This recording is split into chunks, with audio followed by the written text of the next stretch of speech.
So we can see your slides now. Okay, so should I start? Yeah, let's get started. So I'd like to invite Anders Miltner, who's going to tell us a little bit about how to use Angelic Execution to do synthesis of recursive functional programs. So take it away. Hi, everyone. I'm Anders, and I'm presenting work me and my collaborators did on bottom-up synthesis of recursive functional programs using Angelic Execution, or FIRST. So synthesis comes in two flavors. It comes in bottom-up, or top-down, and it comes in bottom-up. Also, I'm getting some feedback. I'm just going, could you mute the stage, I think? Thank you. So in top-down synthesis, you build a partial empty program and then fill in the program holes. So for example, I've got lambda x dot hole, and then I can fill in that hole with maybe a plus, or which creates two new holes. Or I could fill it in with x and get the identity function. Or I could fill it in with a negative, and which creates a new hole. And part of and you continue this until you eventually find a program. The thing about top-down synthesis is it requires domain-specific reasoning to do pruning. So let's say maybe I had a specification that said all of my outputs should be positive, then my domain-specific reasoning might be able to say, oh, let's remove this negation. And when this reasoning succeeds, top-down synthesis can be really, really fast, but it's a little bit slower when reasoning fails. On the other hand, you have bottom-up synthesis. So in bottom-up synthesis, you build increasingly large kind of full programs. And then you use them in future programs. So maybe I generate programs X and 0, and then I'll find ways of combining them. So I use a plus, so I get X plus X, and I also get X plus 0. Maybe I get a negative X, and then I continue doing these combinings until I eventually find my program. One of the benefits of bottom-up synthesis is that it can be really simple because it requires no domain-specific reasoning, just evaluation. So top-down required domain-specific reasoning to figure out where the holes are, or to figure out how to prune. For bottom-up synthesis, you evaluate and you say, oh, well, maybe X plus 0 evaluates in the exact same way as X, so I can just prune out X plus 0. And due to a number of reasons, bottom-up synthesis usually works well with interactivity. And it's also a bit of a workhorse because it doesn't have this same sort of like domain-specific reasoning to succeed at synthesis. It just kind of plods along at a steady pace. And there's also some cool works that combine both of them, like Dryad Synth and Duet, which use both bottom-up and top-down methods. But we're going to focus on bottom-up. But we're also focusing on recursion. So we've got top-down synthesis and bottom-up synthesis. Top-down often requires a lot of domain-specific reasoning, but in terms of recursion, there's a lot of top-down synthesizers. There's Myth, Smith, Synquid, and Leon. I moved Leon a little bit to the right because there's some bottom-up aspects, but largely these are top-down synthesis methods. And then in bottom-up, you really just have Escher. And the reason you only have Escher, well, Escher exists in bottom-up synthesis primarily due to the fact that Escher takes in a really restricted form of specification, which means that it doesn't have to deal with this complex interplay between bottom-up and synthesis and recursion. So what is this interplay that is so difficult? Namely, when you add operations, that changes the semantics of what a recursive call is. So keep that in mind. I'm going to go through a bit of an extended example. Let's say we're trying to generate the right spine function, where you start from the root, you go to the right child, and you keep doing this until you hit nil, and you return everything traversed. So let's look at this T1. I've got a tree that goes 1, 0, and that goes to the list 1, 0. So I've got T2, that is just the singleton, and then that returns the singleton list. Relatively simple. It's pretty easy to code up. You've got the spine of X. Basically, you match on X. If X is nil, then you have traversed all the way, and you just return the empty list.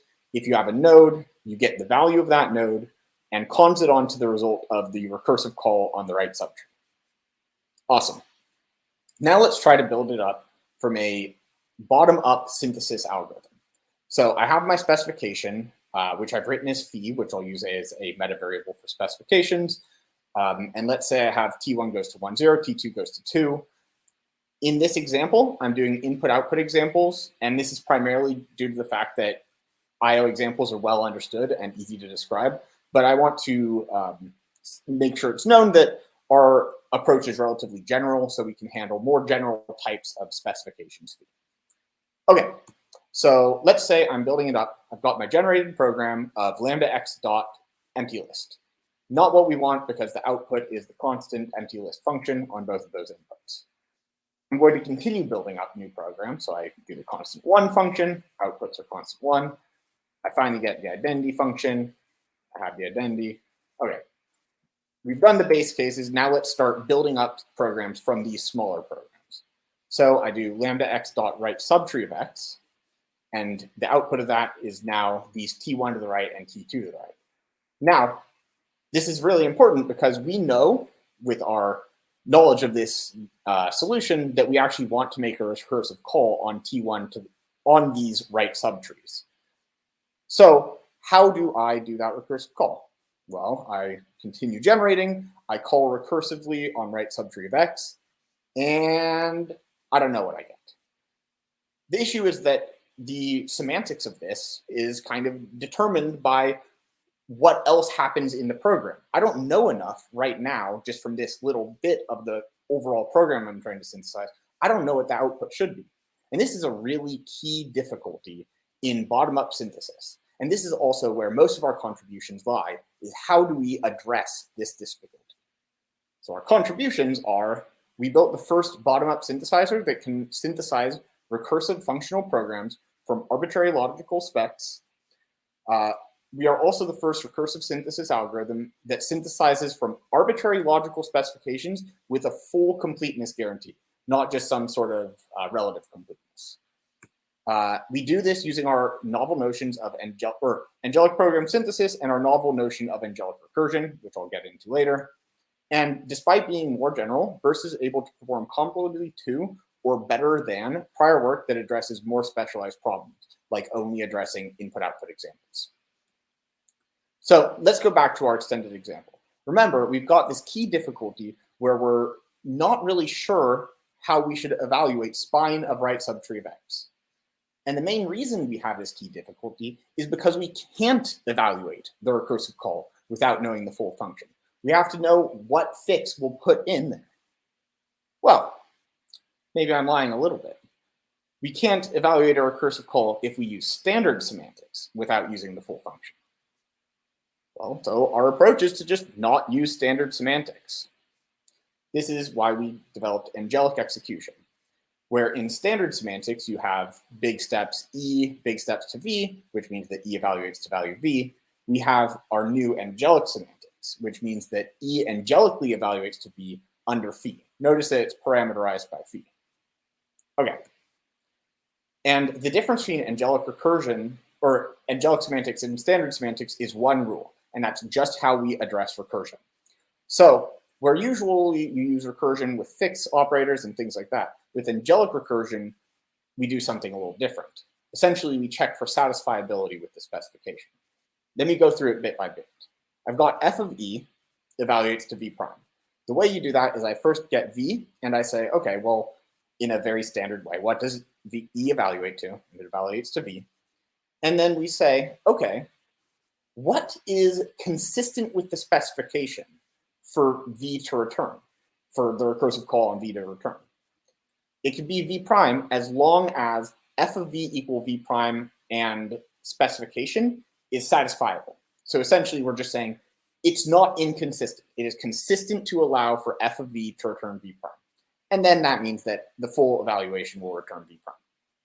Now, this is great, and it's very simple. And we can contrast this to prior top-down approaches, which require domain-specific reasoning and pruning, like Smith and Singlet.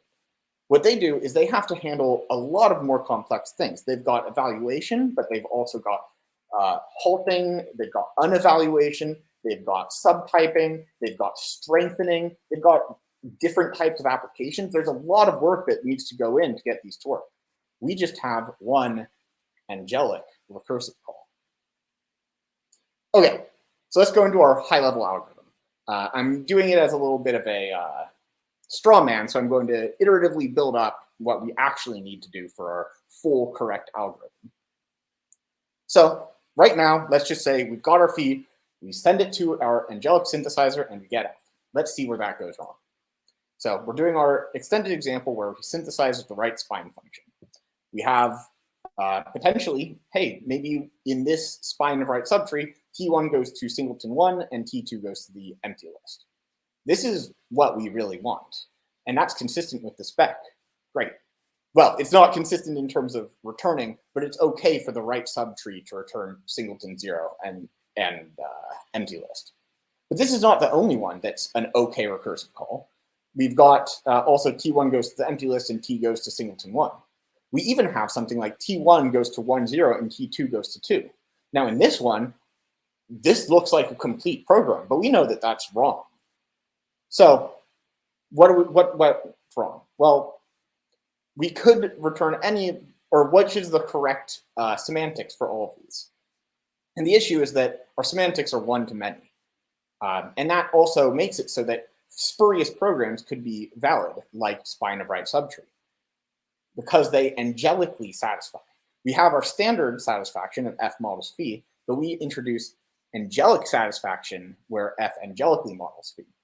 And then the issue with this is that, well, we have a relationship, which is that angelic satisfaction over approximates standard satisfaction. So in other words, angelic semantics kind of have some spuriously accepted programs. So let me give a very quick recap to bring us back to where we are in the broad scheme of things. We want to synthesize our recursive programs bottom up. Bottom-up synthesis requires evaluating subprograms, and the standard semantics can't evaluate these subprograms, but we can do it with angelic semantics. We can synthesize subprograms that angelically satisfy using FTA synthesis, which is an existing bottom-up synthesis technique, and angelic satisfaction is an over-approximation for standard satisfaction. So some of these programs will be spurious. So the next task is how do we identify which ones are not spurious?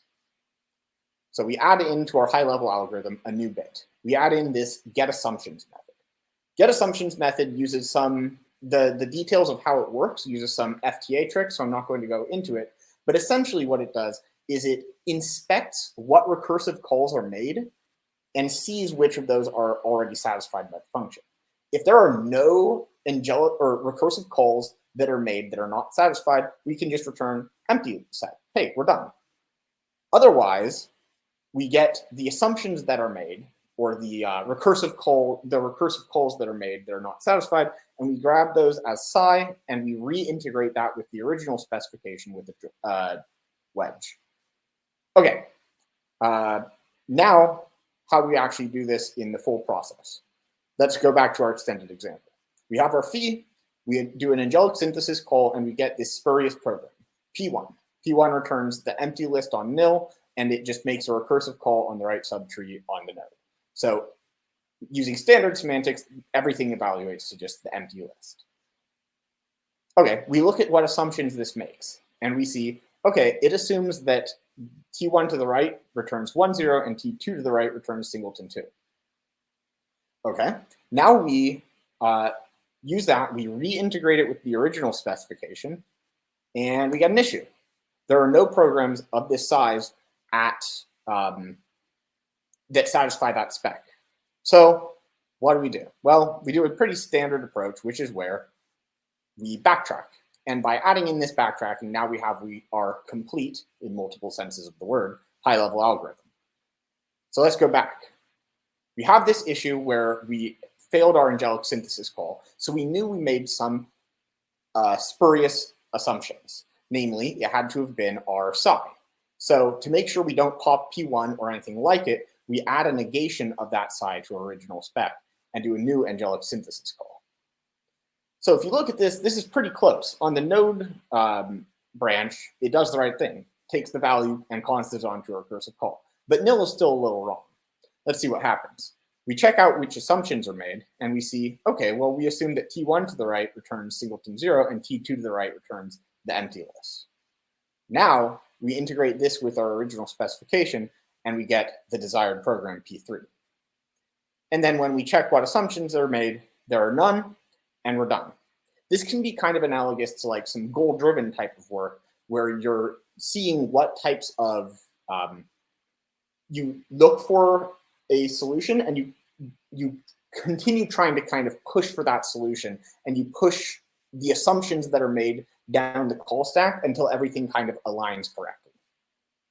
So just once more, we perform an angelic synthesis called getRF.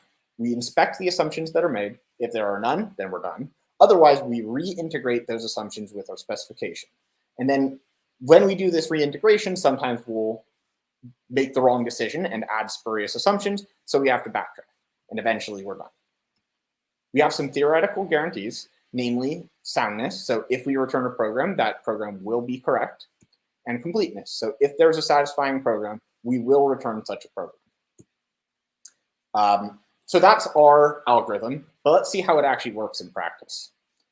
We developed a benchmark suite of the Smith and Myth benchmark suite, but we augmented them with a variety of specifications. So Myth and Smith have IO examples as their specifications, but we wanted to try some other things. So we also tried specification of synthesizing from a reference implementation and also synthesizing from a logical specification. And we ran on this laptop that I'm presenting on right now with a 2-minute timeout. So compared to prior work, we find that burst performs as well as or better than prior work on our benchmark suite. On these graphs, the x-axis is time and the y-axis is the number of benchmarks completed, and higher is better. We find that burst is able to perform comparably to Smith, which is customized for IO specs on IO specs. And when we repurposed Smith for reference specs by integrating it with a little verifier, we found that burst performs better. We also find that on logical specs, burst performs better than Leon and Synquid on benchmarks in our benchmark suite. We also performed an ablation. So we compared against a version of burst that doesn't do this kind of strengthening specification loop, but rather it just generates all the programs that angelically satisfy the program or the specification. We look at the smallest one and then we see, does it standard satisfy it? If no, we toss it out and get the next smallest. And we continue this along. And we find that our strengthening specification approach is pretty key to getting good performance. So we have some related work to burst. Obviously, there's a huge amount of recursive program synthesis that exists out in the world. And you can see a very extended related work in our paper. There's also related work in Angelic Execution for synthesis and repair. So FRAngel, SPR, and Angelics are some examples. But we use Angelic Execution in a really different way. They basically use it for staging, whereas our approach for using it for recursion is, as far as we know, novel. So in conclusion, we synthesize recursive functions bottom up. We permit logical specifications. We evaluate sub-expressions using our angelic semantics, and we perform comparably to or better than prior work. You should read the paper. Also, I'm on the job market, so if you see my job application, remember this talk and how much you liked it. Thank you.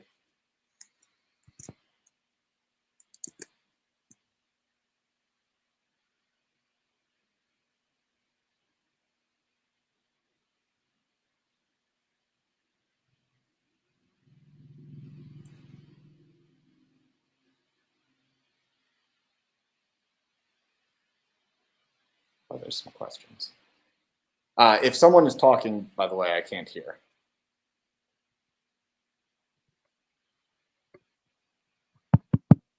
Hi. All right. Hi. So yeah, we've got a question in the room. Sorry about that.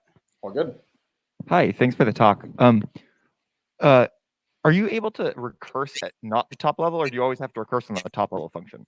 Yeah. Right now we're requiring recursion at the top level.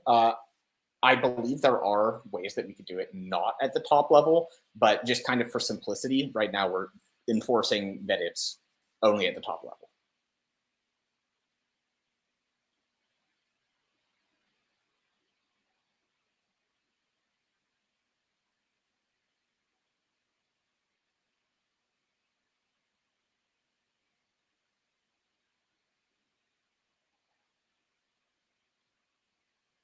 Read an online question. Oh, I guess I can read the online questions. So I'll answer one from Madhu. That is a message from the session chair. Great. If one thinks of a SAT or constraint solving encoding of your synthesis, thank you, of your synthesis problem, does your angelic semantics with backtracking similar in any way to cause learning in SAT solvers? Absolutely. So we absolutely were very, very inspired by CDCL type of algorithm. And in fact, we kind of have kind of a similar thing to like an unsat core in our code. We talk about it in the paper, but yeah, absolutely, it's very, very similar. And we were heavily inspired by that type of approach. And we even do some of the optimizations of like going from DPLL to CDCL of trying to find minimal cores to negate. I can do the next one. Hello, testing. Hello. Are you able to handle mutual recursion? No, mutual recursion is actually a pretty significant additional complexity. This is something that we are currently thinking about, so stay tuned. But mutual recursion has difficulties, and more generally, like relational types of specifications are things that are not currently possible, and that's primarily due. There's some I think that at a very theoretical level, the angelic execution totally works out for that. But there's some complexity is at the FTA level that really start making it a lot more complex. But great question. All right, we've got another pair of questions online. First, does the user have to provide extra info if they have a customized data type? And does backtrack affect your efficiency and how? Yeah, okay, so for question one, the way that we have it working is that we handle standard, I guess, sum and product algebraic data types with, I guess, Muse. It's kind of a very simple thing, but yeah, we allow for customized data types like lists and trees, or if you wanted to have like a list where you have 2 elements or something, you can do that as well. Totally. And does backtrack affect your efficiency? Yes. So this is one of the key places where things kind of get slow, is the more backtracking you have to do, the worse. So this is why our kind of CDCL style algorithm, which I alluded or elided, is kind of important, is because by finding these minimal aspects, when we backtrack, it has more of an impact, essentially. So in terms of how it's just the fact that more time spent going down the wrong path is just bad. And we're also looking into ways of kind of minimizing that and getting broader counterexamples. All right, we've got one more question in the room. Thank you. Hi. So one thing that was not super clear to me from the presentation is, can you do pruning based on observational equivalence? Does it play well with your algorithm, or do you lose that optimization? Yeah, no, we absolutely do this equivalence-based pruning. This is all kind of shoved to the side and in the FTA synthesis world. So essentially what we do is, the way we do pruning is we have kind of a value space of possible values, and then we perform updates, or I guess a version space, and then we perform updates in little paths such that the nodes, being the values, kind of have relationships between them. So I guess what we do is we don't necessarily prune, but what we do is we build up equivalence classes and then kind of integrate everything into the equivalence class into one concise representation. Great, thank you. So I think to not go on for too much later, we'll take the rest of the questions offline. So let's all thank our speakers one more time.